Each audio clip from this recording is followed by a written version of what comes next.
नमस्कार, Byju's IAS Hindi platform पे आपका स्वागत है। आज हम लोग 14 अक्टूबर 2021 के द हिंदू समाचार पत्र का विश्लेषण करेंगे, जो कि आपके आगामी संघ लोक सेवा आयोग की परीक्षा के दृष्टिकोण से, चाहे वह प्रारंभिक परीक्षा हो चाहे मुख्य परीक्षा हो, दोनों में लाभदायक सिद्ध होगा। तो आइए चर्चा करने से पहले सबसे पहले आप लोगों के लिए एक विशेष सूचना है कि Byju's national scholarship test organise कर रहा है, जो कि 17 अक्टूबर को 11 बजे से यह परीक्षा होगी। इसमें जो छात्र अच्छे अंक अर्जित करेंगे उन्हें बायजूस स्कॉलरशिप के माध्यम से कोचिंग प्रोवाइड कराएगा। तो इस तरह से इसके रजिस्टर की लास्ट डेट 16 अक्टूबर है। 11 बजे तक आप लोगों को रजिस्टर कर लेना है, नहीं तो उसके बाद क्लोज हो जाएगा। तो इसमें आप लोग जरूर पार्टिसिपेट करिए। अब बढ़ते हैं आज के प्रमुख शीर्षक की पहले चर्चा कर लेते हैं। आज हम बात करेंगे आतंकवाद की, यानी आतंकवाद के खिलाफ जो वैश्विक युद्ध साथ साथ चल रहा है उसकी चर्चा करेंगे। थोड़ा सा जानेंगे कि आतंकवाद होता क्या है और 2001 के बाद से क्या परिस्थितियां रही हैं, क्या वर्तमान परिदृश्य में आज भी विश्व आतंकवाद की समस्या से जूझ रहा है। इन सब बातों की चर्चा के साथ साथ भारत के संदर्भ में भी हम बात करेंगे। दूसरा महत्वपूर्ण, अर्थशास्त्र का नोबेल पुरस्कार 2021 जो कि मिल चुका है, तो इसमें एक नए तकनीक का प्रयोग किया गया है, तो उसके बारे में हम लोग चर्चा करेंगे। जलवायु वित्त का पुनर्निर्माण, यानी जो जलवायु वित्त की समस्या है या जलवायु वित्त जो कि विकसित देशों के द्वारा विकासशील राष्ट्रों के लिए यह मुहैया कराया जाता है वित्त, तो यह वित्त क्या वास्तव में सभी लोगों के पास मिल रहा है, इसके समक्ष क्या चुनौतियां हैं, इन सब बातों की चर्चा करेंगे। और यह वित्त का कैसे वित्त पोषण किया जाता है, जलवायु वित्त है क्या, इसके बारे में भी थोड़ी सी जानकारी हासिल करेंगे। फिर अगला टॉपिक है बेहतर कृषि खाद्य प्रणाली निर्माण, यानी कृषि खाद्य प्रणाली निर्माण में क्या परिवर्तन किया जाए, क्या खाने की गुणवत्ता पर, तो यह कृषि खाद्य प्रणाली है क्या, और इसके साथ साथ भारत के संदर्भ में भी हम बात करेंगे और वैश्विक परिदृश्य पर भी बात करेंगे। और अंत में मुख्य परीक्षा अभ्यास प्रश्न की भी चर्चा करेंगे। 2 प्रश्नों को दिया है, कैसे उत्तर को लिखा जाए इसके बारे में भी हम चर्चा करेंगे। तो आइए सबसे पहले चर्चा करते हैं। पेज नंबर 8 पे आया हुआ है, इसको जीएस के 3rd पेपर सिक्योरिटी यानी सुरक्षा के अंतर्गत डाल सकते हैं। तो यहां पर देख सकते हैं कि द हिंदू के संपादकीय पृष्ठ पर आया हुआ है। तो यह जो है इसका संदर्भ भी हमने आतंकवाद लिया है, यानी आतंकवाद के खिलाफ वैश्विक युद्ध साथ साथ चल रहा है, यानी कुछ अस्थायी असफलताओं के बावजूद आतंकवाद की व्यापक रूपरेखा लगभग समान है। यानी अमेरिका लगातार कह सकते हैं 2 दशकों तक अफगानिस्तान में आतंकवाद को खत्म करने का प्रयास किया, लेकिन कहीं ना कहीं देखा जाए तो असफल रहा। तो यह एक तरह से देखा जाए तो आतंकवाद की थोड़ा सा परिभाषा हम लोग देखते हैं कि आतंकवाद है क्या। तो यह एक प्रकार का हिंसात्मक गतिविधि होता है, यह एक तरह से हिंसात्मक कार्रवाई होती है। अगर कोई व्यक्ति या कोई संगठन आर्थिक, राजनीतिक, विचारात्मक लक्ष्यों की पूर्ति के लिए देश या देश के नागरिकों की सुरक्षा को आहत करता है या निशाना बनाने का प्रयास करता है, वह आतंकवाद कहलाता है। यानी तत्कालीन उद्देश्यों की पूर्ति के लिए संगठित आपराधिक, राजनीतिक, आर्थिक, धार्मिक, विचारात्मक हिंसक लक्ष्य जो नागरिकों में आतंक की भावना को फलीभूत करे, वही आतंकवाद कहलाता है। तो इस तरह से आतंकवाद के बारे में समझा। हालांकि इसकी स्पष्ट कह सकते हैं आतंकवाद के बारे में 9/11 घटना के 2 दशक बाद, जब अलकायदा ने अमेरिकी धरती पर अपने अब तक के सबसे दुस्साहसी हमले किए, जिसके आतंक के खिलाफ वैश्विक युद्ध हुआ और संयुक्त राज्य अमेरिका द्वारा अफगानिस्तान पर आक्रमण शुरू हुआ, तो तथ्य की जांच करना सार्थक हो जाता है। तो यहां पर यही देखना है कि इसके परिणाम पर क्या हुआ, आज वर्तमान परिस्थिति क्या है। तो इससे भी अधिक घटनाओं के नवीनतम मोड़ को अगर हम देखें, जिसमें अफगानिस्तान में तालिबान की वापसी, तो यानी अमेरिकी प्रतिष्ठान में किसी ने भी नहीं सोचा था कि इस पैमाने पर हमला हो सकता है। कब? 11 सितंबर 2000 की घटना के बाद। यह स्पष्ट नहीं है कि आज यूनाइटेड स्टेट ऑफ अमेरिका व अन्य जगहों पर सुरक्षा एजेंसियां इस संबंध में बेहतर स्थिति में हैं या नहीं। तो इतिहासकारों का यही अनुमान वह लगा रहे हैं कि ओसामा बिन लादेन ने जो अमेरिका पर कार्रवाई की थी या अमेरिका पर हमले की जो कोशिश की थी, वह भू राजनीतिक से उतनी ही प्रेरित थी जितनी कि धार्मिक उद्देश्यों से। तो इस तरह से उसने कहीं ना कहीं देखा जाए तो वह लोग, पीड़ित लोगों की वजह से उसने यह कदम उठाया। तो ओसामा बिन लादेन अपने प्रयास में सफल होने में भले विफल रहा हो, लेकिन यूएस, न केवल यूएस बल्कि पूरी दुनिया के क्रोध का भी सामना करना पड़ा है। तो इस तरह से आप देख सकते हैं कि लेकिन तब से दुनिया लंबे समय तक अनिश्चितता देखी है और साथ ही दुनिया भर में कई आतंकवादी समूहों को जन्म भी दिया है। हालांकि आतंकवाद के खिलाफ वैश्विक युद्ध ने इस आशंका को बेअसर कर दिया है। तो आतंकवाद दुनिया भर में बड़े पैमाने पर तबाही मचाने के लिए तैयार है। तो बिन लादेन की विफलता के लिए कई कारणों को जिम्मेदार ठहराया जा सकता है। ऐसा लगता है कि बिन लादेन और अलकायदा से जुड़े अन्य नेता जैसे अयमान अल जवाहिरी, अन्य जिहादी नेता जैसे इस्लामिक स्टेट के अबू बकर अल बगदादी या अल शबाब के मुख्तार अबू जुबैर, इस तरह की पहल को गति बनाए रखने के लिए सभी के पास दृष्टि या शक्ति की केंद्रीयता का अभाव था। इसके अलावा जबकि प्रारंभिक चरणों में अफगानिस्तान और एक हद तक पाकिस्तान ने सुरक्षित पनाहगाह प्रदान की थी, तो इस तरह से सुरक्षित आश्रय के बाद भी स्थिति बदल गई। तो ये तो रहा एक दृष्टिकोण। अब बात करते हैं कि लगातार चुनौतियां देखने को मिल रही हैं।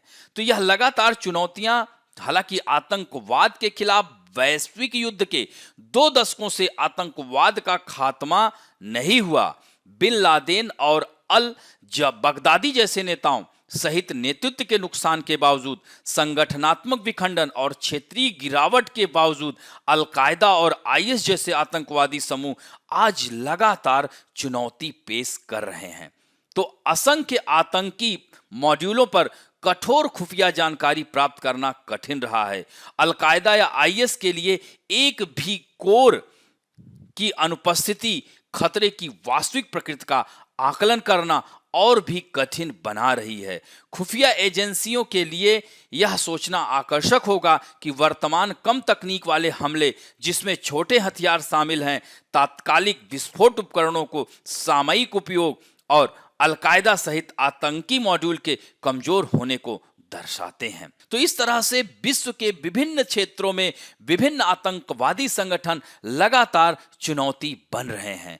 अब एक गंभीर चेतावनी के रूप में तो अमेरिका, नाटो और अफगान सशस्त्र बलों की संयुक्त सेना को अपमानित करने के बाद अफगानिस्तान में तालिबान की वापसी पड़ोस के लिए एक गंभीर चेतावनी है। तो पड़ोस के लिए यानी हमारे देश के लिए यह एक गंभीर चेतावनी है, क्योंकि कट्टरपंथी इस्लाम को एक नया जीवन देने और एक नया जोड़ देने के अलावा यह ऐसे समय में आया है जब लोकतांत्रिक दुनिया आतंक से लड़ने के लिए अपने स्वयं के स्थानों से दूर होने की भूख को प्रदर्शित कर रही है। तो इस प्रकार क्षेत्र को सेना के लिए खुला छोड़ दिया है। तो इस तरह कई आतंकवादी समूह जिनके पास अलग अलग क्षमताएं हैं, जैसे अलकायदा, आईएस, पूरे एशिया में भारत में लश्कर, जेईएम, टीआरएफ, अफ्रीका में अल शबाब आदि जो है यहाँ पर अपनी उपस्थिति बनाने के लिए होड़ में लगे हुए हैं। तो इस तरह से भारत की स्थिति अगर बात की जाए वर्तमान परिदृश्य में, तो अफगानिस्तान से क्या उम्मीद की जा सकती है? इसके उभरते संकेत पहले से ही देखे जा सकते हैं, क्योंकि इसकी राजधानी काबुल बम विस्फोटों की एक श्रृंखला से बर्बाद हो गई है, जो एक अधिक तीव्र अंतर सांप्रदायिक संघर्ष को दर्शाती है। तो इस तरह से हमारे एकदम घर के करीब कह सकते हैं, कश्मीर में 1990 के दशक की गंभीर यादों को ताजा करते हुए आतंकी हमलों की एक नई लहर देखने को मिल रही है। अभी हाल फिलहाल में आप देख रहे हैं कि कैसे आतंकी समूहों के द्वारा अल्पसंख्यकों को लक्षित किया जा रहा है, बल्कि कई अन्य हिस्सों में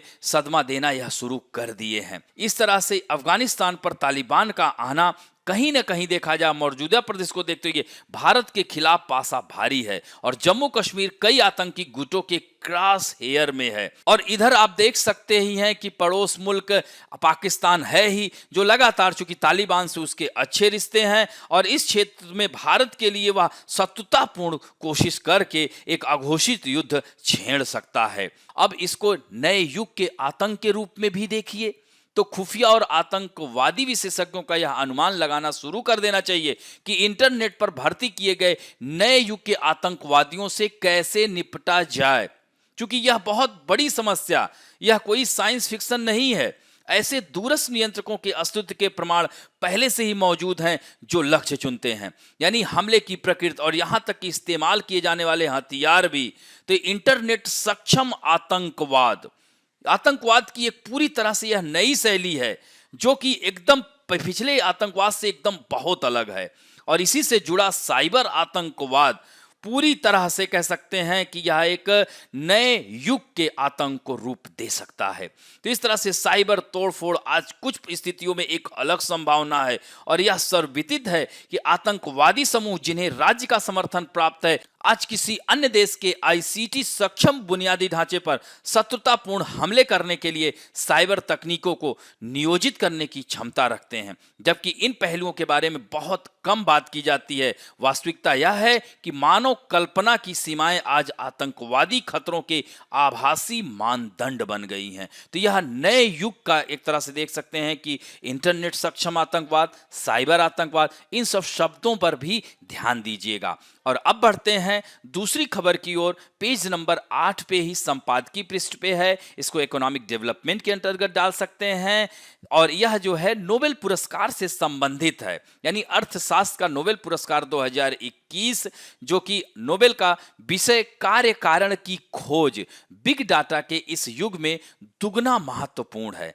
तो इस वर्ष 11 अक्टूबर को 3 अर्थशास्त्रियों को, David card, Joshua D Angrist और गुइडो डब्ल्यू इम्बेंस को यह विशिष्ट सम्मान दिया गया है। और इसमें डेविड कार्ड को आधा पुरस्कार राशि दी जाएगी, जबकि शेष आधे को एंग्रिस्ट और इम्बेंस के बीच में समान रूप से विभाजित किया गया है। तो यहाँ पर जो महत्वपूर्ण खोज है इसके बारे में महत्वपूर्ण यह नोबेल प्रशस्ति में यह कहा गया है कि अनुभवजन्य श्रम अर्थशास्त्र और कार्य कारण संबंधों के विश्लेषण के लिए पद्धतिगत योगदान के लिए इन लोगों को यह पुरस्कार दिया गया है। तो इन तीनों में जो अर्थमिति के इस पहलू में उनकी रुचि के अलावा और भी बहुत बातें सामान्य हैं। तो अर्थशास्त्र हमेशा कारण संबंधों में ही रुचि रखता है कि इसके पीछे क्या कारण है।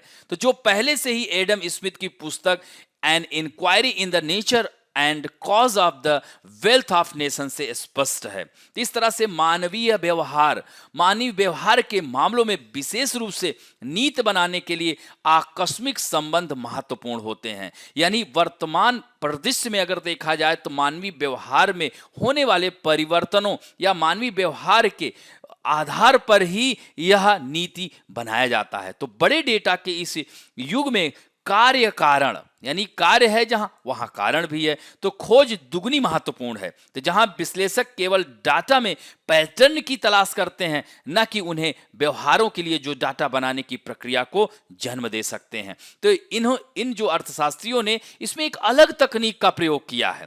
तो यानी इसमें अर्थशास्त्रियों का मानना है कि न्यूनतम वेतन बढ़ाने से बेरोजगारी बढ़ेगी, क्योंकि फर्म कम श्रमिकों को काम पर रखेगी।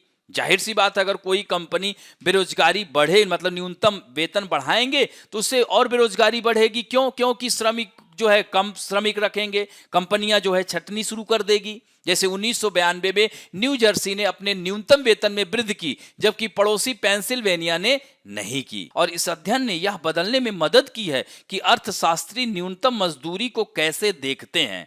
और आज यह व्यापक रूप से माना जाता है कि न्यूनतम मजदूरी रोजगार को प्रभावित नहीं कर सकती, क्योंकि फर्म उपभोक्ताओं को लागतों को पारित कर सकती है। तो इस तरह से इन तीनों अर्थशास्त्रियों ने एक अलग तकनीक का प्रयोग किया है। अब सांख्यिकीय तकनीक की बात करते हैं तो प्राकृतिक प्रयोगों का एक दोष यह है कि हम यह नियंत्रित नहीं कर सकते कि उनमें कौन भाग लेता है। तो इस तरह से एंग्रिस्ट और एम्बेंस का कार्य बहुत ही महत्वपूर्ण रहा है और इन दोनों ने एक रूपरेखा विकसित की है और यह प्रदर्शित किया है कि प्राकृतिक प्रयोगों से कारण संबंधों के बारे में सटीक निष्कर्ष निकालने के लिए सांख्यिकी तकनीकों का उपयोग कैसे किया जा सकता है। अब बढ़ते हैं, तीसरी महत्वपूर्ण है, पेज नंबर 9 पर, यह भी संपादकीय पृष्ठ पर आया हुआ है और इसे इन्वायरमेंट एंड इकोलॉजी जीएस के 3rd पेपर के अंतर्गत डाल सकते हैं। तो यहां पर है जलवायु वित्त पुनर्निर्माण, यानी विकसित देश अपने लक्ष्य हासिल करने के करीब नहीं है। क्यों ऐसा? क्योंकि विकसित देश घोषणा करते हैं कि हम इतनी सहायता करेंगे, लेकिन वह उस पर कायम नहीं रहते हैं। तो यहां पर यही तथ्य है कि UN framework convention on climate change के दलों ने 26वें सम्मेलन के लिए मीडिया रिपोर्टों में यह दावा किया है कि विकसित देश 2025 तक विकासशील देशों को सालाना $100 अरब जलवायु वित्त प्रदान करने के लक्ष्य के करीब पहुंच रहे हैं, जबकि मूल लक्ष्य 2020 था, अब इसे 2025 कर दिया गया है। तो यहीं पर आप देख सकते हैं कि कथनी और करनी में कितना अंतर है। तो इस दृष्टिकोण को आर्थिक सहयोग और विकास संगठन द्वारा बल दिया गया है, जिसने दावा किया था कि विकसित देशों द्वारा प्रदान किया गया जलवायु वित्त 2018 में 78.9 बिलियन तक पहुंच गया था। थोड़ा सा पहले जलवायु वित्त क्या है इसके बारे में जान लेते हैं। तो यह संयुक्त राष्ट्र का फ्रेमवर्क कन्वेंशन के अनुसार जलवायु वित्त वह वित्त है जिसका उद्देश्य उत्सर्जन को कम करना, घटाना, ग्रीन हाउस गैसों के सिंक को बढ़ाना। इसका उद्देश्य नकारात्मक जलवायु परिवर्तन प्रभावों के लिए मानव और पारिस्थितिक प्रणालियों की संवेदनशीलता को कम करना है, यानी विकसित देशों के द्वारा विकासशील देशों में की सहायता इस जलवायु वित्त के माध्यम से, और इसमें स्थानीय, राष्ट्रीय, अंतर्राष्ट्रीय वित्त पोषण को संदर्भित करता है, जो कि सार्वजनिक, निजी, वैकल्पिक वित्त पोषण स्रोतों से प्राप्त किया गया हो। तो यह जो है OECD के जो आंकड़े दिए गए हैं उसके आधार पर दिया गया है कि 2018 में केवल $62.2 बिलियन था सार्वजनिक वित्त, जिसमें बहुपक्षीय संस्थानों के माध्यम से $32.7 बिलियन और $29.2 बिलियन का द्विपक्षीय वित्त पोषण था। तो इस तरह से सार्वजनिक वित्त घटक में ऋण 74% था, जबकि अनुदान केवल 20% था। तो रिपोर्ट में यह नहीं बताया गया है कि $46.3 अरब के कुल ऋण घटक में कितना रियायती है, और 2016 से 18 तक 20% द्विपक्षीय ऋण और बहुपक्षीय विकास बैंकों द्वारा प्रदान किए गए ऋण का 76% और बहुपक्षीय जलवायु कोष द्वारा प्रदान किए गए ऋण का 46% गैर रियायती। तो ये आंकड़े थोड़ा सा देखिएगा, इससे तुलनात्मक लिखने में बहुत आसानी होगी, क्योंकि यह पूरी तरह से त्रुटिपूर्ण दावे हैं। सबसे पहले OECD के आंकड़ों में निजी वित्त और निर्यात क्रेडिट शामिल है। तो विकासशील देशों ने इस बात पर जोर दिया है कि विकसित देश जलवायु वित्त सार्वजनिक स्रोतों से होना चाहिए और अनुदान के रूप में या रियायती ऋण के रूप में प्रदान किया जाना चाहिए। इन आंकड़ों को अगर देखें तो ऐसा नहीं दिख रहा है। OECD के विपरीत जो है ऑक्सफैम ने यह अनुमान लगाया है कि 2017-18 में विकसित देशों द्वारा रिपोर्ट किए गए सार्वजनिक जलवायु वित्त के औसत 59.5 बिलियन में से जलवायु विशिष्ट शुद्ध सहायता केवल $19 और $22.5 बिलियन प्रति वर्ष के बीच में थी। तो इस तरह से UNFCCC की स्थायी समिति के 2018 द्विवार्षिक आकलन में यह बताया गया कि 2011 से 16 के बीच औसतन विकसित देशों ने जलवायु विशिष्ट वित्त के रूप में प्रतिवर्ष केवल $26 बिलियन प्रदान किए। तो यह देख रहे हैं, कहते कुछ हैं, कर कुछ रहे हैं। तो इसके पीछे ये चुनौतियां हैं। तो ये जो जलवायु वित्त नहीं इकट्ठा हो पा रहा है, इसके पीछे कारण क्या है? चूंकि यह जो इकट्ठा होता है तो विकसित देशों द्वारा, यानी जलवायु वित्त पोषण जो है विकसित देशों द्वारा जो दिए गए लगभग 75% धन का उपयोग वो लोग घरेलू स्तर पर प्रयोग कर लेते हैं। यानी वर्ष 2025 से पहले, यानी विकसित देशों में औद्योगिकरण अभियान के परिणाम स्वरूप प्राकृतिक पारिस्थितिकी प्रणालियों में उत्सर्जन और उनके द्वारा उत्पन्न प्रदूषण का महत्वपूर्ण बोझ वहन करने वाले विकासशील देश हैं और उनके पास यह धन पहुंच ही नहीं पा रहा है। दूसरी महत्वपूर्ण चुनौती क्या है कि एकत्रित राशि जो है अत्यधिक अपर्याप्त है, यानी पर्याप्त नहीं है। अगर हम 2019 की बात करें तो 10.3 बिलियन अमेरिकी डॉलर थी एकत्रित राशि, जो कि विकासशील देशों के लिए उनके राष्ट्रीय स्तर पर निर्धारित योगदान को लागू करने हेतु अनुमानित 4 बिलियन अमेरिकी डॉलर की तुलना में अत्यधिक अपर्याप्त है। और इसमें तीसरा महत्वपूर्ण है कि ज्यादातर जलवायु से संबंधित जो फंड आता है उसके अनुकूलन के बजाय समन के अंतर्गत इसमें शामिल किया जाता है, जबकि समन नए समाधानों को तैयार करने और नई रणनीतियों को पूर्ण करने के तरीके को स्पष्ट करता है, जबकि अनुकूलन वर्तमान मुद्दों को प्रतिबंधित करता है। तो इस तरह से चौथी जो महत्वपूर्ण है कि नवीकरणीय ऊर्जा, हरित भवनों, शहरी परिवहनों पर ज्यादातर ध्यान केंद्रित किया जाता है, क्योंकि उनके संबंध में नकदी प्रवाह चक्र का अनुमान लगाना आसान है एवं अन्य क्षेत्र जो हमारे प्राकृतिक और सामाजिक पारिस्थितिक तंत्र के बराबर परिमाण रखते हैं, जैसे कृषि, भूमि, जल का क्षरण आदि में कम रुचि देखी गई है। और विकसित देशों द्वारा झूठे वादे जो किए जा रहे हैं, यह बहुत ही महत्वपूर्ण है, क्योंकि अमेरिका के राष्ट्रपति जोसेफ बाइडेन ने हाल ही में कहा कि अमेरिका 2024 तक, कब तक? 2024 तक जलवायु वित्त को दुगना कर देगा। लेकिन यह कह सकते हैं कि क्या आखिरी फैसला है? तो इस तरह से यह भ्रामक है, क्योंकि अगर इतिहास में हम जाएं तो बाराक हुसैन ओबामा के तहत ग्रीन क्लाइमेट फंड को 3 बिलियन डॉलर देने का वादा किया गया था, लेकिन राष्ट्रपति डोनाल्ड ट्रंप द्वारा ग्रीन क्लाइमेट फंड से अमेरिकी समर्थन वापस लेने से पहले मात्र 1 बिलियन डॉलर का वितरण किया। तो इस तरह से बाइडेन ने शुरू में ही जीसीएफ को केवल 1.2 बिलियन डॉलर देने का वादा किया था, जो पहले से बकाया राशि से काफी कम था। तो इस तरह से अनुकूलन और समन के बीच संतुलन बनाए रखने के बार बार कॉल करने के बावजूद जलवायु वित्त भी समन की ओर झुका हुआ है। इस तरह से संयुक्त राष्ट्र पर्यावरण कार्यक्रम की 2016 की अनुकूलन गैप रिपोर्ट ने उल्लेख किया था कि विकासशील देशों में अनुकूलन की वार्षिक लागत 2030 तक सालाना 140 बिलियन डॉलर से 300 बिलियन डॉलर तक हो सकती है और 2050 तक 500 बिलियन डॉलर तक बढ़ सकती है। तो इस तरह से आगे की राह यही हो सकती है कि बहुपक्षीय प्रक्रिया में विश्वास के लिए जलवायु वित्त प्रदान करना मौलिक है। विकासशील देश विकसित देशों पर अपने वादों को पूरा करने के लिए दबाव बनाना जारी रखना होगा, हालांकि जो कि अभी उनके पक्ष में नहीं दिख रहा है। अब बढ़ते हैं पेज नंबर 9 पे ही आई हुई खबर है, इसको इकोनॉमी में डाल सकते हैं, जीएस के 3rd पेपर में, या एग्रीकल्चर के अंतर्गत भी डाल सकते हैं। तो बेहतर कृषि खाद्य प्रणाली निर्माण, यानी बेहतर उत्पादन, पोषण, पर्यावरण और जीवन के लिए कृषि खाद्य प्रणालियों में परिवर्तनकारी परिवर्तन की आवश्यकता है। यानी किसी देश की कृषि खाद्य प्रणाली का स्वास्थ्य उसके लोगों के स्वास्थ्य को निर्धारित करता है। तो यह बहुत ही आवश्यक है कि गुणवत्ता युक्त होना खाद्य प्रणाली का। तो ये कृषि खाद्य प्रणाली जो शब्द है, इसका उपयोग अक्सर क्या है? पोषण, भोजन, स्वास्थ्य, समुदाय, आर्थिक विकास और कृषि संबंधित बातों में किया जाता है।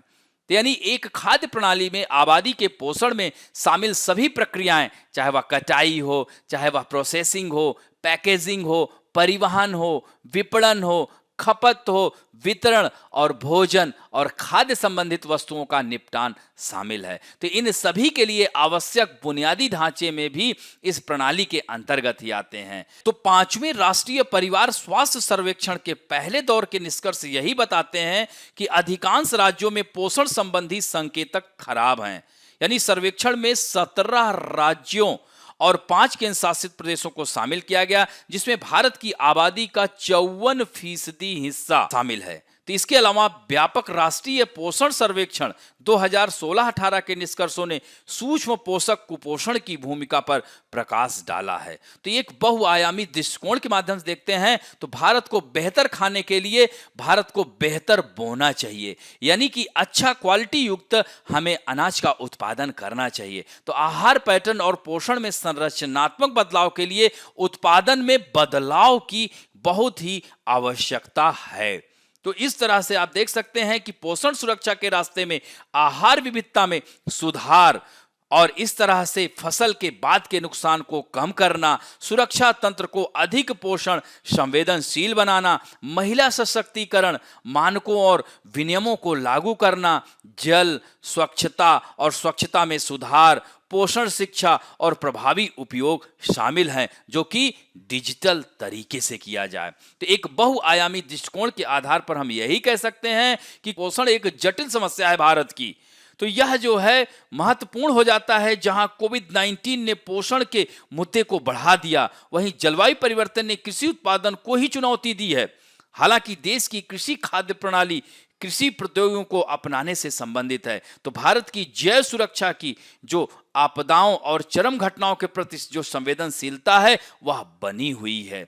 तो कृषि खाद्य प्रणालियां भारतीय अर्थव्यवस्था का सबसे महत्वपूर्ण हिस्सा होती हैं। भारत दुनिया की लगभग 18% आबादी को बनाए रखने के लिए पर्याप्त भोजन, चारा और फाइबर का उत्पादन करता है, और भारत के सकल घरेलू उत्पाद में कृषि का योगदान 16.5%, जिसमें 42.3% कार्यबल कार्यरत है।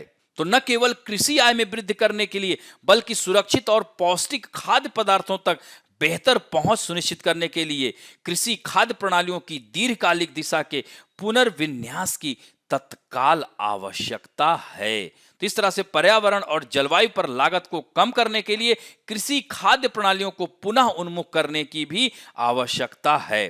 तो विश्व खाद्य दिवस FAO का स्थापना दिवस है। FAO ने 1948 में परिचालन शुरू करने के बाद से ही भारत के साथ मूल्यवान साझेदारी का भी को साथ बढ़ाया है। हाल ही में FAO कृषि जैव विविधता को मुख्य धारा में लाने, कृषि को हरा भरा करने, पोषण संवेदनशील कृषि को बढ़ावा देने और राष्ट्रीय खाद्य सुरक्षा को मजबूत करने के लिए भारत सरकार के साथ अपने आप को जोड़ा है। तो इस तरह से कृषि खाद्य प्रणाली के समक्ष जो चुनौतियां हैं, जैसे पहला है जलवायु परिवर्तन। तो जलवायु परिवर्तन आज खाद्य प्रणालियों के सामने सबसे विकट चुनौती है। इसी तरह से आहार विविधता, पोषण और संबंधित स्वास्थ्य परिणाम चिंता के अन्य क्षेत्र हैं, क्योंकि चावल और गेहूं पर ध्यान केंद्रित करने से पोषण संबंधी चुनौतियां उत्पन्न हुई हैं। भूमि तथा जल संरक्षण का असंधारणीय उपयोग भी एक महत्वपूर्ण चुनौती है। इसी तरह से भोजन की बर्बादी, यानी जो है भोजन की बर्बादी को कम करना भी एक बहुत बड़ी चुनौती है।